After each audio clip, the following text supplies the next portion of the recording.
Hello बच्चों, कैसे हैं आप सभी। उम्मीद करती हूँ आप सभी बहुत अच्छे होंगे व स्वस्थ होंगे। तो बच्चों, शुरू करते हैं आज का अगला अध्याय, जिसका नाम है छत्रपति शिवाजी।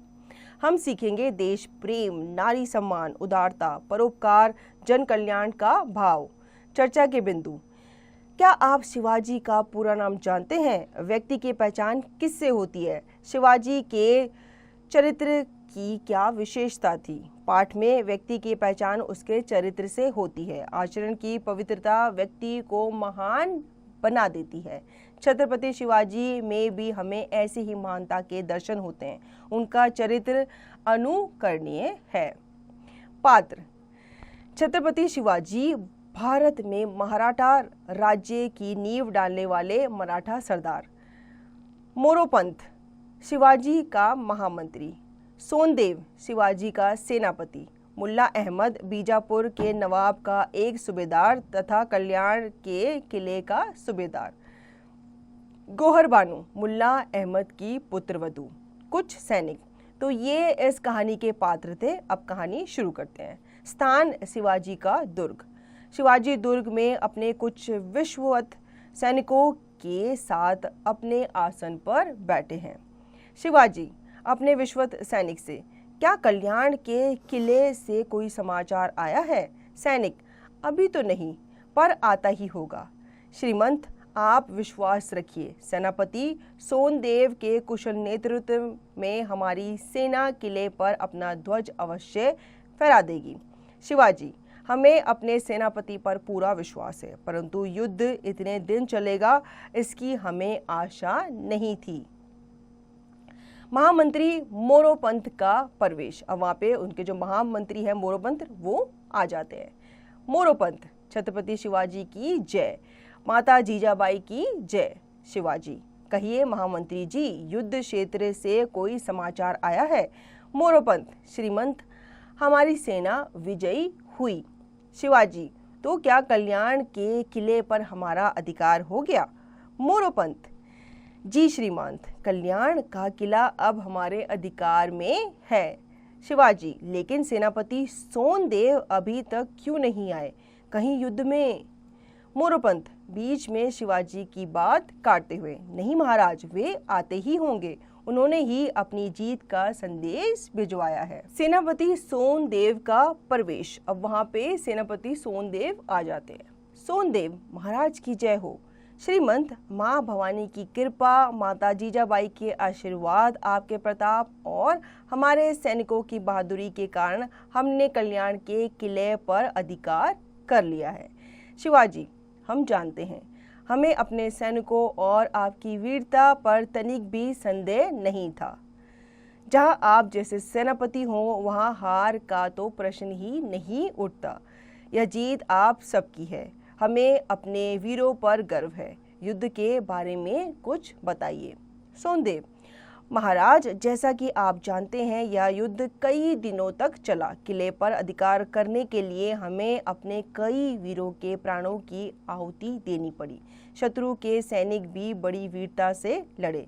अंततः जीत हमारी ही हुई। शिवाजी, युद्ध के समय हमारे आदेशों का पूरा ध्यान रखा गया ही होगा। सोनदेव, आपके आदेशों को हम कैसे भूल सकते हैं महाराज, हमने उनका पूरी तरह पालन किया है। हमने किसी भी धार्मिक स्थल को कोई हानि नहीं पहुंचाई। बच्चों, बूढ़ों, महिलाओं और विकलांगों पर तलवार नहीं उठाई और धार्मिक पुस्तकों को भी सुरक्षित रखा। शिवाजी, सेनापति जी, हमें आप पर गर्व है। सच्चा वीर वही है जो इस प्रकार का आचरण करे। सोनदेव, महाराज, कल्याण का खजाना आपकी सेवा में अर्पित है। मतलब युद्ध से जो खजाना लूट कर लाए थे वो उन्होंने क्या कर दिया, राजा के सामने अर्पित कर दिया। कुछ सैनिकों का खजाने से भरे संदूक लेकर उपस्थित होना। शिवाजी, जीत का कुछ सामान हमारे वीर सैनिकों में बंटवा दिया जाए।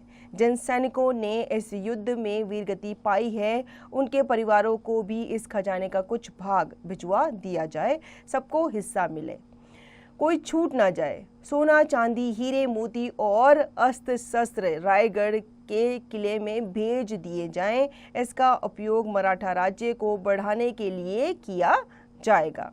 सोनदेव, जैसी आपकी आज्ञा महाराज, मतलब जैसा आप ठीक समझे, जैसे आप हमें आज्ञा दें।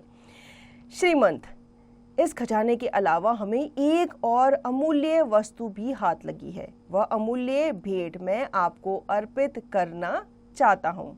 शिवाजी उत्सुकता से, क्या है वह अमूल्य वस्तु, जरा हम भी तो देखें। सोनदेव के संकेत पर कुछ सैनिक एक पालकी लेकर उपस्थित होते हैं।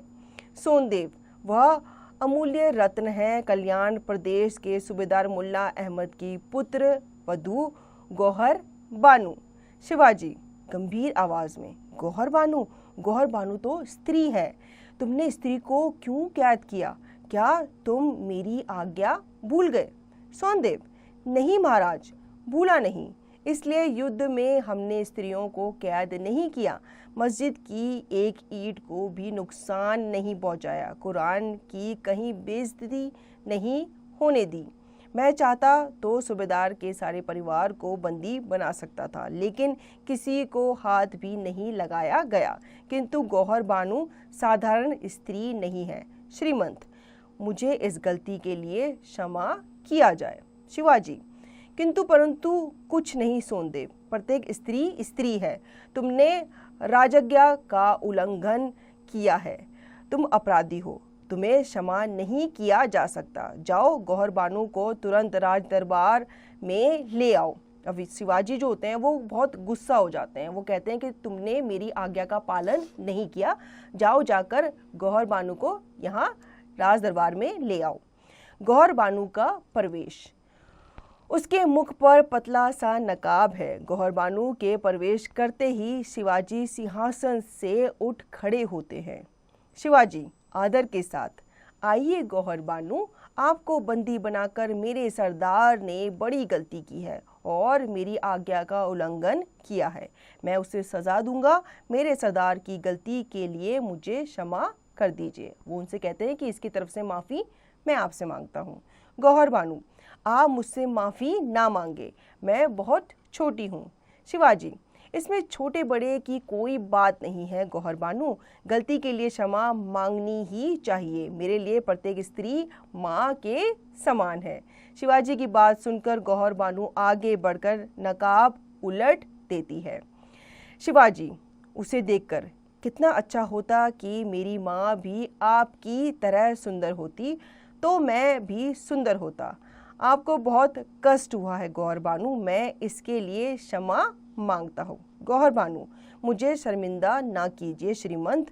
शिवाजी, आप मुझे श्रीमंत ना कहें, शिवाजी कहें, मेरी माँ भी मुझे इसी नाम से पुकारती है। आप मेरी मेहमान हैं, मैंने प्रबंध कर दिया है, आपको मुल्ला अहमद के पास बीजापुर पहुंचा दिया जाएगा।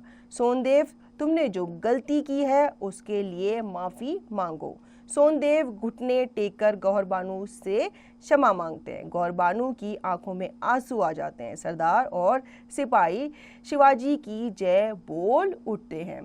तो बच्चों, इस कहानी में बताया गया है कि कैसे शिवाजी जो थे वो बच्चों, बूढ़ों, महिलाओं की कितनी वो उनका आदर किया करते थे, कितना वो उन्हें सम्मान दिया करते थे। तो ये कहानी हमें सिखाती है कि हमें भी बड़े बूढ़े महिलाओं की हमेशा क्या करनी चाहिए, उनका सम्मान करना चाहिए, उनकी इज्जत करनी चाहिए। मुझे उम्मीद है आपको ये अध्याय अच्छे से समझ में आया होगा। अब इस अध्याय का अभ्यास कार्य आप स्वयं करेंगे।